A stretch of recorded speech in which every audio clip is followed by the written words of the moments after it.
Why? Why you? Why me? What gives them the right? I have been told many times, I agreed to do this. I did?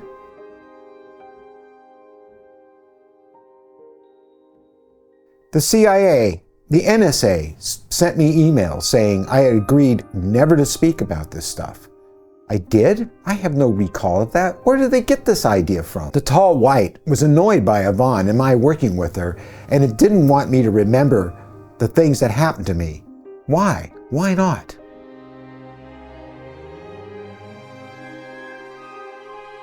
I have been asked this stuff so many times by you, our community, watching this show, and people outside the community in the past. What gives them the right? Why are they doing this to us? What's their intentions? I sound like Richard Dreyfuss in Close Encounters. Who are you people? How do I know so much? But it's true. I've been asked so many times, and for years and years and years, I have been harboring a secret. All this stuff has been rattling through my mind for years. Ever since my first day in school, when I looked around the classroom and I said to myself, I don't belong here. I'm not one of them. Many, many, many of you have told me this. And a lot of you did this recently, but I've been hearing it. Yvonne's been hearing it with her clients. And so what does this mean? Many, many, many of us remember having other lives. This isn't our first. And I remember it clearly. Being in World War II, I have a deep affinity for it. Still, my early memory is that I had a different life. I was from a more advanced civilization. This world seemed primitive to me and technologically behind. I felt a kinship with the stars and space travel. The first time I saw Star Trek, I said, this is closer to it. I mean, I remember something like that. And yet, here I was. Didn't many of you have the same feeling? And have you ever asked why you felt this way? And it wasn't a weak feeling. It was a very strong feeling. I remember Robert Salas telling me about how he stood in his crib and said, oh, not here again. Here again? That seems to suggest that this is not our first rodeo, and this has happened to us many, many times. I remember the first time I saw 2001: A Space Odyssey. I was only 16 years old. I made a trek into San Francisco from Pacifica, California. I took a bus, and I went to the San Francisco Golden Gate Cinerama, and I had my mind blown. There was something about that film that I so deeply connected to, and I felt. And when I saw the monolith, and I heard the music and the sounds, I just knew there was something there I could touch and relate to, like no other film I had ever seen. I must have gone back and seen that movie 60 times in the first year it was out. I couldn't get enough of it, and it changed my life's career. It set me on a path to want to make films, and because I'd always been super in touch with looking at the stars. I was always out looking at the stars at the telescope my dad gave me with binoculars. I watched every space mission. I was obsessed with anything that flew, airplanes and the X-15 and Mercury program, Apollo program, all of it.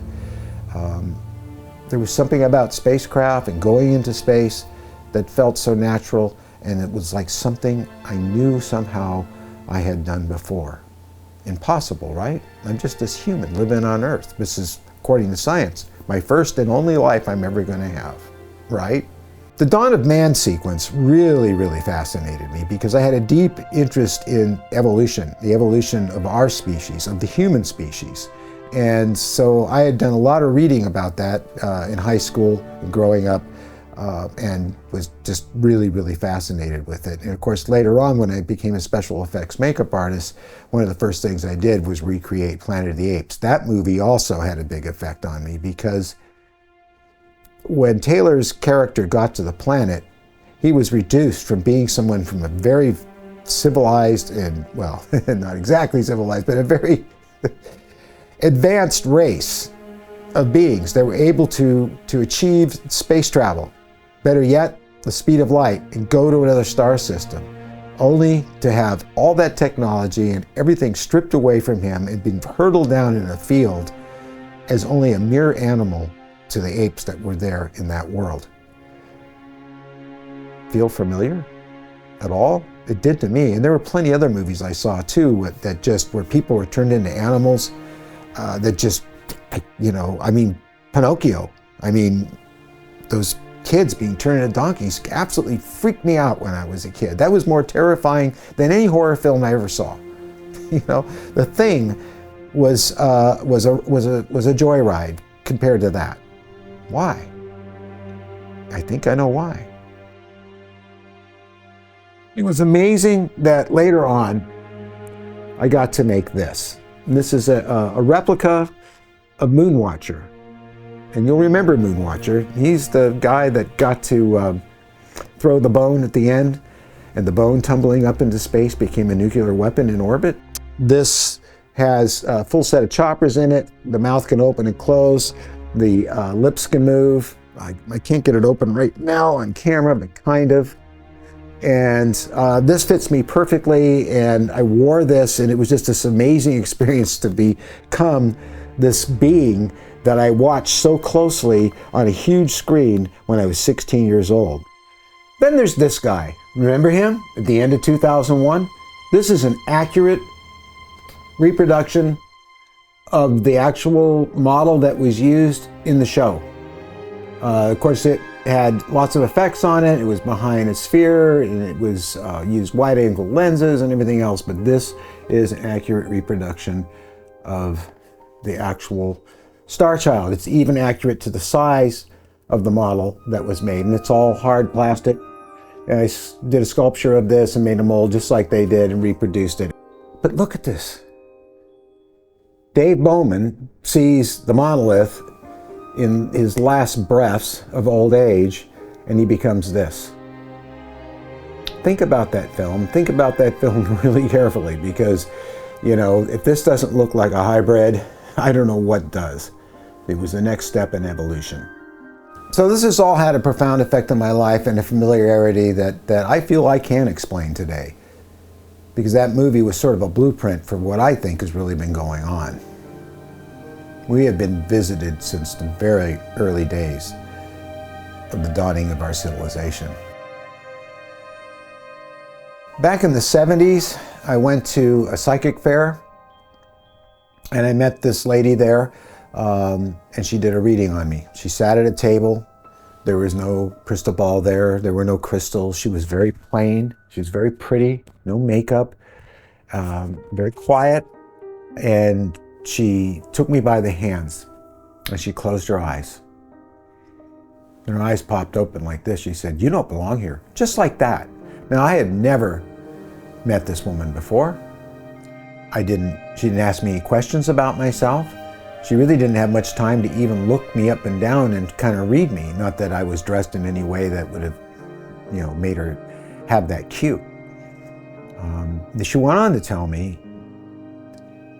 that you should have a familiarity with Nazca, where the lines of Nazca are, or Peru, that if you went there, you might find it familiar.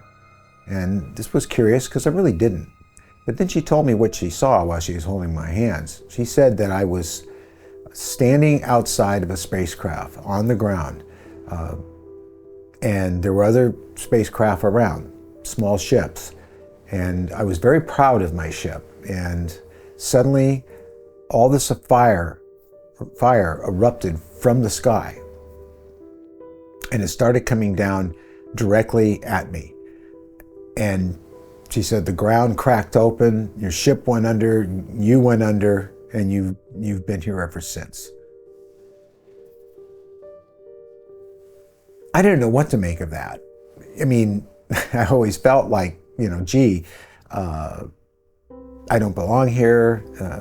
I was infatuated with spacecraft, spaceships, Star Trek, 2001, and sports cars. I loved sports cars and I loved airplanes, and I really think that, to me, they were kind of like that ship.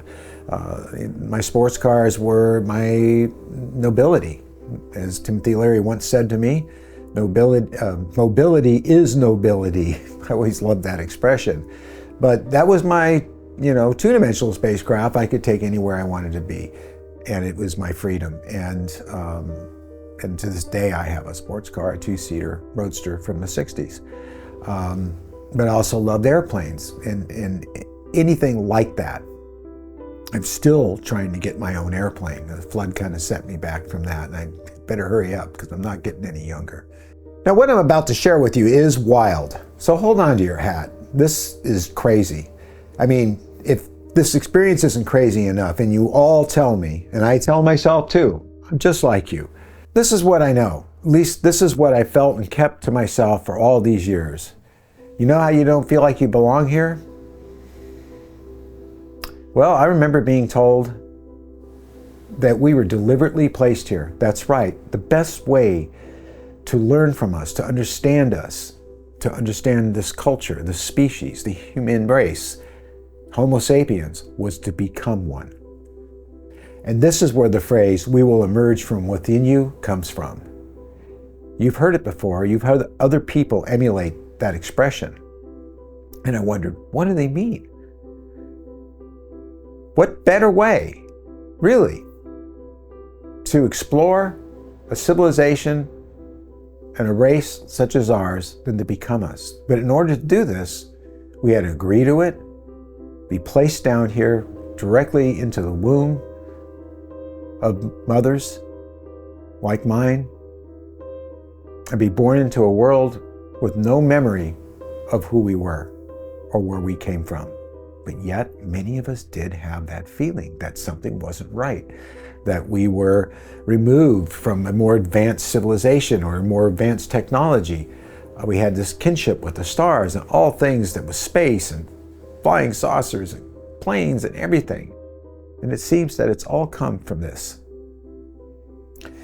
So what gives them every right to abduct us? Well, it's really not abduction, not the way they look at it. They literally come and get us and download the information from us. I don't mean they plug something into us, that they get the information, they get the experiences, they get the feeling from us, and they're trying to understand us. I've heard some people say that they get so hooked on our emotions and our emotional being that it becomes like an addiction to them because they don't have those feelings. They don't have those emotions anymore. And maybe that's where things went wrong for them. They became so advanced that they lost touch, dare I say, with their humanity. They became so logical, so technically based, so nuts and bolts, so explore and grab data that somewhere along the line they lost their ability to feel emotions. And that's something that they really desperately want to understand and experience. Crazy, huh? But this is what I've been getting for all these years. And I've held back talking about it just because it's one thing to say you've seen a UFO. It's another thing to say that you met the occupants. It's another thing to say that you've been abducted and taken on board and been taken into space. But to say that, in fact, your soul wasn't originally from this world or never human before and has lived many lives as a human, so that a more advanced race of beings could get back in touch with the very things that they lost, that's a lot to swallow. And then there's the love, which is part of the emotions. But I mean, I think the most powerful force in the universe is love. How I feel for Mary, how I feel for my family, the love for my dog, which is amazing, this unconditional love. When one of them passes away, it's heartbreaking. It's a terrible thing, and you feel these very strong emotions that are very hard to deal with. I still haven't got over losing Rosie, and I probably never will. Rosie was my black shepherd that I lost last year.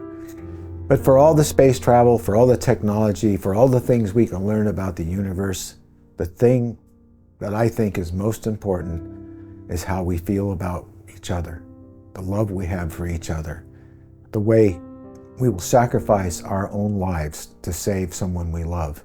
You know, well, in terms of You know, I darn near died trying to save one of my dogs once. It was drowning in a pool and I almost drowned myself. But I did save her. But I didn't even think twice about it. I didn't think about my life or anything. I saw my dog sinking to the bottom of the pool, drowning, and I just immediately jumped in, and the water was probably 40 degrees because it was in the middle of winter. And but I got her up, out, I pushed her out of the pool, and then there was no one around, and I was so cold and I was losing feeling and I was starting to sink down. I don't know how I got out of that pool, but somehow I ended up on the side of the pool, sitting there all wet and going, what just happened? And the dog was fine, and I took her in and dried her off. But I'll never forget that as long as I live, because I didn't hesitate to risk my life to save a creature that I love so much.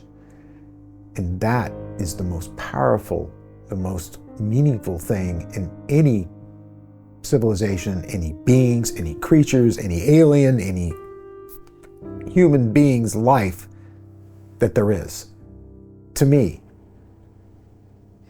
I want to say that none of the things I'm saying are your truth.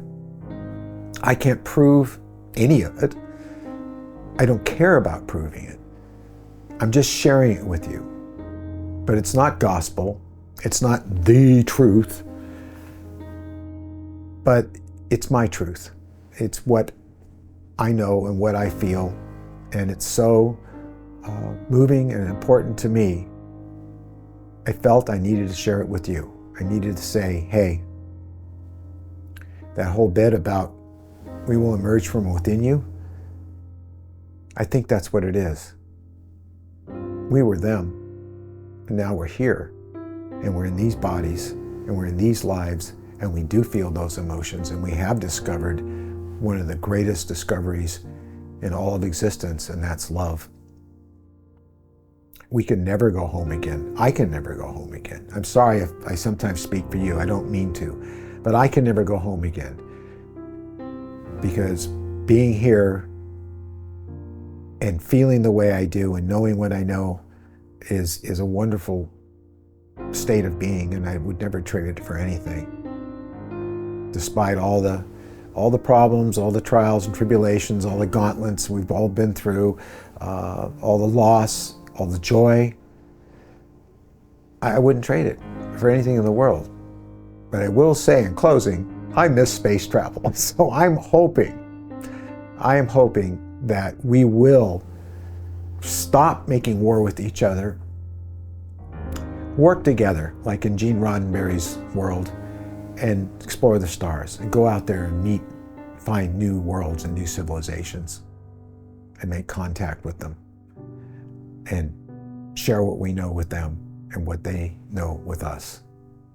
We all have this thing called the gut feeling. You know, it's that feeling you get when you've been given directions and it says, go right. I mean, even GPS might say, you need to turn right, and just get this feeling. It's like, no, that's wrong. I don't know why I know that's wrong, but if I go that way, I'm going to be lost. So you follow that gut, that hunch, whatever you want to call it, that voice in your head, and you go the way you felt. And guess what? You find your destination. So I ask you to search deep inside yourself, because the truth isn't out there. It's here, and it's inside each and every one of you.